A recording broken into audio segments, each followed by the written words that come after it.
The Egyptians say they don't want every artifact back from the British Museum, just those of significant archaeological value, like the Rosetta Stone. The Rosetta Stone. Rosetta Stone. The Rosetta Stone. Rosetta Stone. Rosetta Stone. Rosetta Stone. The Rosetta Stone is the Rosetta Stone.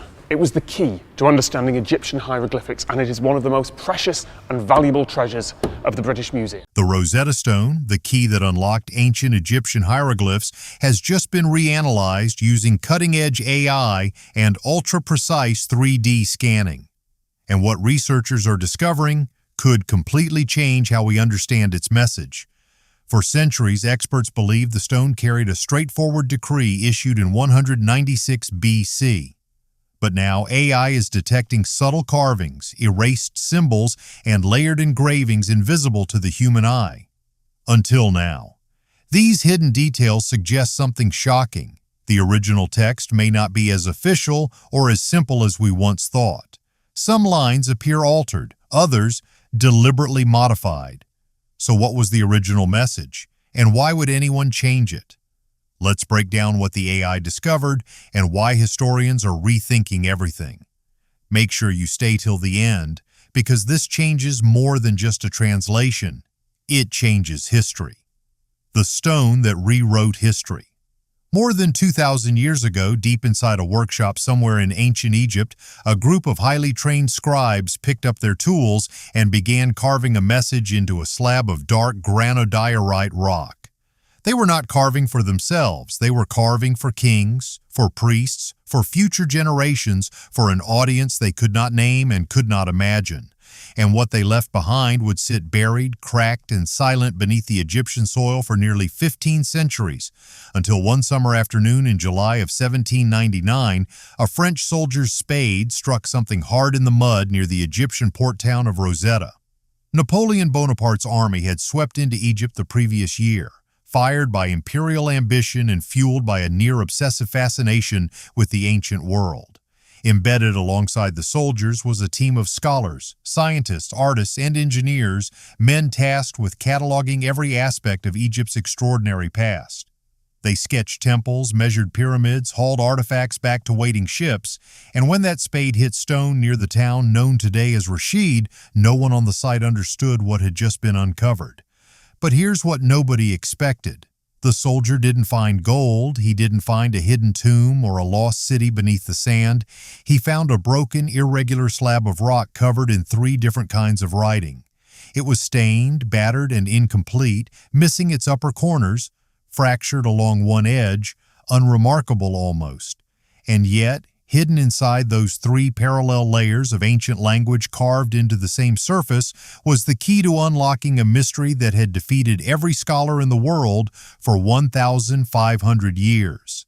The artifact became known as the Rosetta Stone, and from the moment it was discovered, it changed everything. First, it changed how we understood ancient Egypt. Now, 2 centuries later, artificial intelligence is forcing us to wonder whether it is about to change everything again. What the French military did next set the terms for everything that followed. The British eventually seized the stone from Napoleon's forces under the terms of the 1801 Treaty of Alexandria, and it was shipped to London, where it has remained ever since, displayed continuously at the British Museum since 1802, making it one of the longest-running public exhibitions of any object in the world. Millions of people have stood in front of it. Hundreds of scholars have studied it, and for most of those 2 centuries, everyone agreed on what the stone was. A key that had already given up everything it had to give. That consensus is now under pressure, and the machine doing the pressing doesn't sleep, doesn't assume, and doesn't come preloaded with 2 centuries of interpretive habit, a language the world had forgotten. To understand why the Rosetta Stone mattered so profoundly, you have to understand just how completely the world had lost the ability to read ancient Egyptian hieroglyphics. This wasn't a gap in knowledge, this was a total, absolute blackout. For centuries, explorers and scholars had traveled to Egypt and stood before the towering temples and carved obelisks and elaborate painted tomb walls, all of them covered in these extraordinary symbols. Birds, eyes, waves, serpents, seated figures, geometric shapes, hands, and reeds, and they could understand absolutely nothing. The symbols were beautiful. They were everywhere. They were clearly important, but they were completely impenetrably silent. Here's the twist. The final individual known to understand Egyptian hieroglyphics in the ancient world passed away sometime around 394 AD. After that, the knowledge simply vanished from existence. The Roman world expanded. Christianity spread throughout the Mediterranean. The old Egyptian temples were shut down, reused, or left to decay beneath the desert sun. The scribes, who had spent entire lifetimes mastering the sacred script, had no pupils, no trainees, no one willing to carry the knowledge ahead. And within a generation or two, 5,000 years of recorded history, 5,000 years of stories, theology, science, royal accounts, and poetry became entirely unreadable. And here's what makes it worse. Brilliant minds never gave up trying to solve it. For over 1,000 years, scholars from across the world attempted to decode hieroglyphics. Medieval Islamic scholars studied the symbols with serious focus and produced nothing practical. Renaissance Europeans collected Egyptian obelisks and transported them to Rome and Paris, staring at them in admiration without understanding a single carved symbol. By the 1700s, some of the most respected academic minds in Europe had published long, detailed explanations of what they believed hieroglyphics represented. They were confident, they were thorough, and they were almost entirely incorrect. The most common mistake was assuming hieroglyphics were purely symbolic, that each image stood for an idea, not a sound. Scholars wrote entire volumes explaining that a hawk represented the soul, a circle meant eternity, a serpent meant danger. It was poetic. It felt deep and mysterious in all the right ways. It was a complete dead end. The truth was far more complicated. Hieroglyphics were not an artistic code. They were a complex writing system combining phonetic signs, symbols representing sounds, with ideographic elements and semantic classifiers. A bird might represent a specific spoken sound in one context and serve as a category marker in another. The system had interwoven layers, and without a key to connect those layers to a known language, there was no way forward. For 15 centuries, the barrier remained unbroken. And then, in the mud near a small Egyptian port town, a French soldier's spade broke it open. Just a little, just enough. But what the algorithm would uncover inside that crack 2 centuries later is something nobody in 1799 could have predicted and nobody in 1822 thought to search for. 3 scripts, 1 message. When French scholars first examined the stone, what struck them wasn't just the age of the artifact, it was the structure of the inscription itself. The stone didn't contain 1 script, it contained 3. At the top, hieroglyphics, the formal sacred script used for religious ceremonies and royal monuments. In the middle, demotic, a faster, more fluid form of Egyptian writing used in everyday life for contracts, court documents, and personal letters. And at the bottom, ancient Greek, the administrative language of Egypt during the Ptolemaic period, when Egypt's pharaohs were themselves Greek-speaking descendants of one of Alexander the Great's generals. And get this, all 3 sections appeared to contain the same message. Scholars recognized the Greek immediately. It was a decree, a formal royal proclamation issued in 196 BC by a council of Egyptian priests honoring the young pharaoh Ptolemy V, Epiphanes on the first anniversary of his coronation. Tax reductions, temple donations, military victories and ceremonial summary, statues of the king to be raised throughout Egypt, bureaucratic language, official, formulaic, careful, the kind of text every government in every era produces. But because the Greek version was readable, something became possible that had never been possible before. A direct comparison between the known text and the unknown scripts, side by side, symbol by symbol, word by word. For the first time in 1,500 years, someone had a guide. The race to use it was intense. Swedish diplomat Johan Åkerblad made early progress identifying proper names in the demotic script, but the first truly decisive breakthrough belonged to British physicist Thomas Young, and it happened in a way that changed everything. Young was working at his desk in London in 1814, surrounded by hand-copied sections of the stone's inscriptions, when he noticed something. One particular group of hieroglyphic symbols kept appearing, always enclosed inside an oval loop, what Egyptologists call a cartouche. The cartouche appeared wherever the Greek text used the name Ptolemy. Young stared at this, then he leaned forward. If the oval always corresponded to a royal name in the Greek version, then the symbols inside it weren't representing ideas. They were representing sounds, specific phonetic sounds that spelled out a name. He leaned back from his desk and wrote it down. That was the crack. Not a system, not a translation, one locked door swinging open for the first time in 15 centuries. But the complete working framework came from a French linguist named Jean-François Champollion. Champollion had been fascinated by ancient Egypt since childhood. He had committed himself to every ancient language he could find, and crucially, he had mastered Coptic, the final surviving form of the Egyptian language, preserved in the liturgical tradition of Egyptian Christianity. This was his decisive edge. Coptic preserved the actual sounds of ancient Egyptian in a Greek alphabet. Champollion could use it as an acoustic bridge, a living echo of a dead language connecting the visual symbols of hieroglyphics to spoken sounds that had been silent for 15 centuries. He worked for years, not months, years. The room in Paris, where it finally broke open in September of 1822, smelled of candle wax and aged paper. His notes spread across every surface. He had barely slept for weeks. When the last piece locked into place, Champollion walked out of his study and found his brother Jacques-Joseph in the corridor, grabbed him by both arms and said 4 words. "Je tiens l'affaire, I've got it." Then he collapsed. He was unconscious for 5 full days. When he opened his eyes and his brother leaned over him, the first thing Champollion asked was whether his notes were safe. They were, and the world changed. If you want to keep following stories like this, where ancient history and modern technology collide in ways nobody expected, subscribe right now and hit the bell. Because what Champollion unlocked in 1822 is only the beginning of what this stone has to tell us, and the next part of this story is where it gets truly strange. What the stone said and why it wasn't enough. Once the decipherment was finished and scholars translated the full text, the results were completely anticlimactic. No hidden wisdom, no lost doctrine, no secret ritual.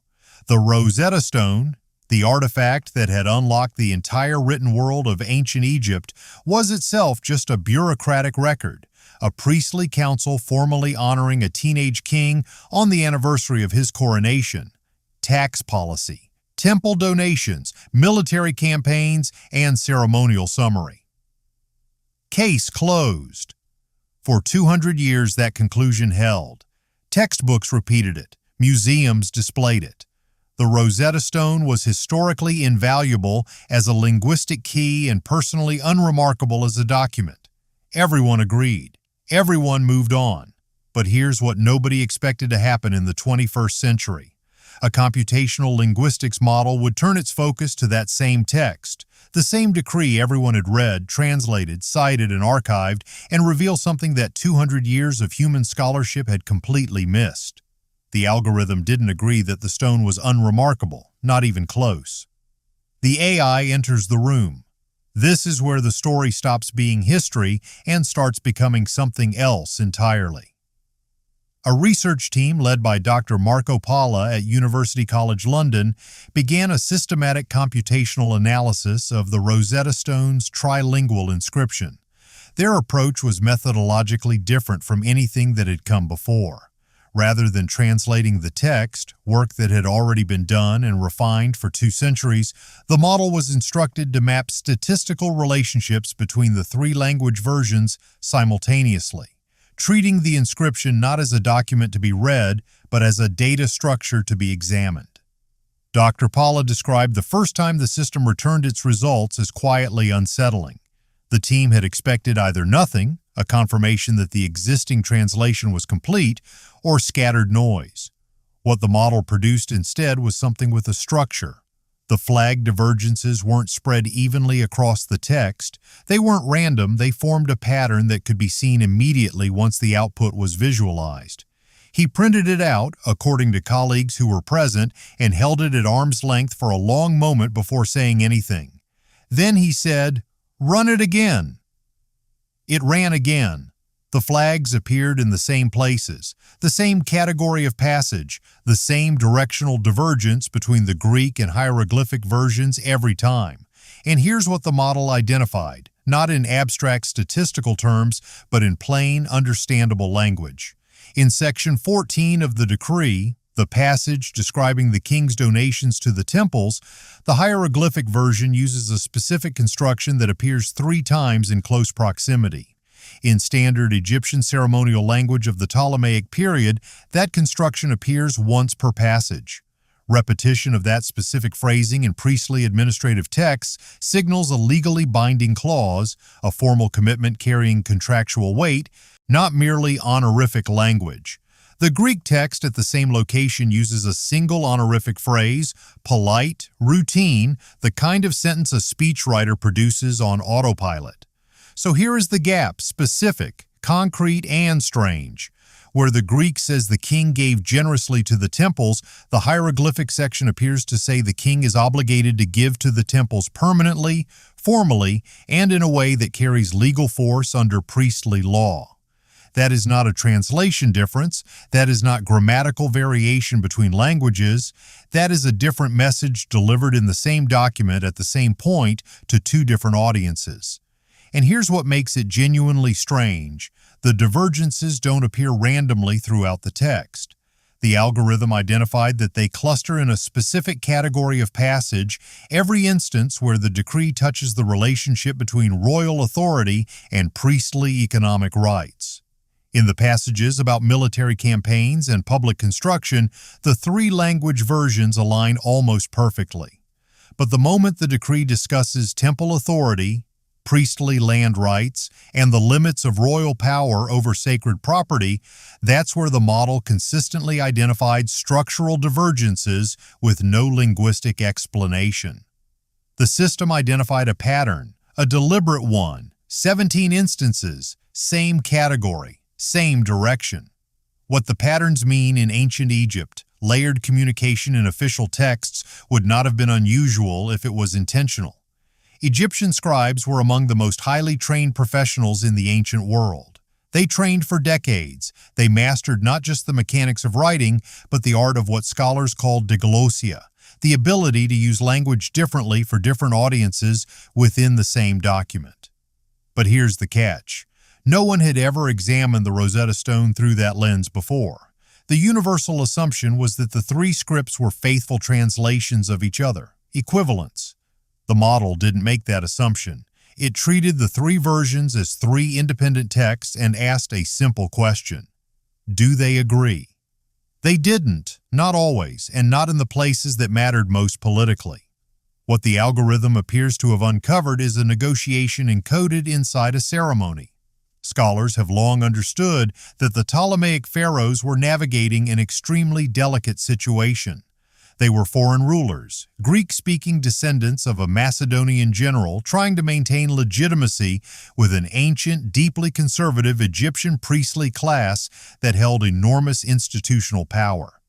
The priests controlled the temples. The temples controlled vast agricultural lands, workshops, and economic infrastructure. The pharaohs needed the priests' public endorsement. The priests needed guarantees. And here's what nobody had considered before the model ran. Those guarantees may have been written directly into the Rosetta Stone, not in the Greek administrative text that everyone studied, but in the hieroglyphic layer that only the priestly class could fully interpret. The stone may not have been one decree, it may have been 2 different agreements written on the same rock for 2 different audiences. The debate among scholars. Not everyone accepts this, and the pushback deserves serious attention.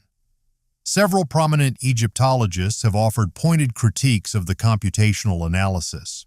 Dr. Penelope Wilson of Durham University, one of the leading specialists in Ptolemaic priestly texts, has argued publicly that phrase repetition in hieroglyphic ceremonial language is far more stylistically conventional than the model appears to consider.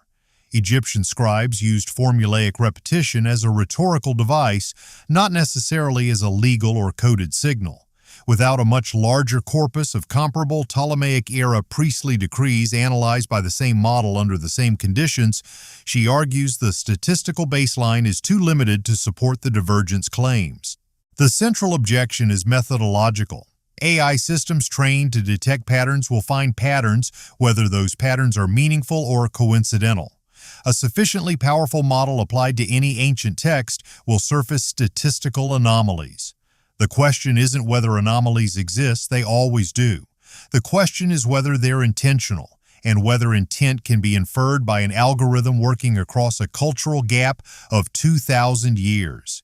And here's where it gets genuinely complicated. The model's training data matters enormously. Modern large language models learn from existing scholarship already shaped through centuries of human interpretation, all of which carries embedded assumptions about what ancient texts are and how they function. When the system flags a phrase as statistically unusual, it's comparing that phrase against patterns learned from other texts. But if those other texts were themselves imperfectly understood, the AI's comparison may be built on a foundation that's less stable than it first appears.